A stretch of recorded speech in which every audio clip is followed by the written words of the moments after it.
રાજકોટમાં સોનાના ભાવમાં ફરી ઉછાળો થયો છે. સોનાનો ભાવ વિક્રમજનક સપાટીએ પહોંચ્યો છે. હાલ સોનાનો ભાવ ₹75,000થી વધુ તો ચાંદીનો ભાવ ₹84,000થી વધુ થયો છે.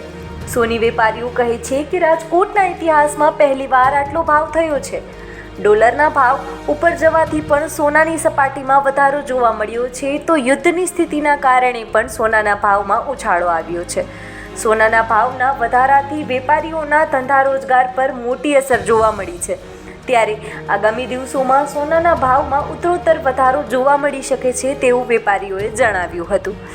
મારું નામ Bhayabhai Savaliya, Rajkot gold dealer president Bhayabhai.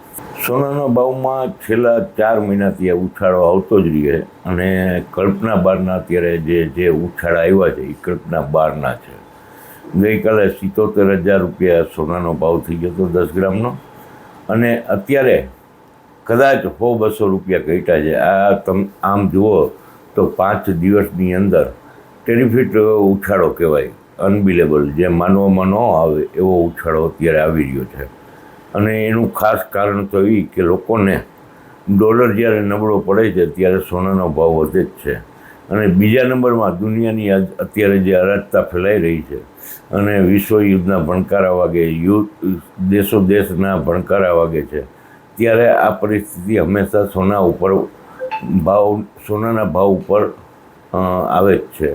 અને સૌથી વિશ્વસનીય સોનું અને ચાંદી જ છે, એટલે લોકોની એ તરફ દોડ તો હોય જ છે, કારણ કે સેફમાં સેફ રોકાણ આ સોનું કહેવાય છે.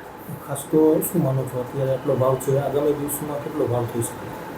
જો અરાજકતા ફેલાઈ ગઈ અને ડોલર વધારે નબળો પડ્યો તો તમારે સમજી લેવું કે કદાચ ₹1,00,000 ભાવ થાય તો પણ નવાઈની વાત નથી. વેપારીમાં કેવું હોય? અત્યારે આમ જોઈ તો અમારા વેપારી વર્ગના જે સોનાના શોરૂમ છે, કારીગરો છે, હોલસેલરો છે, એ એક મંદીના દોરની અંદર થી પસાર થઈ રહ્યા છે.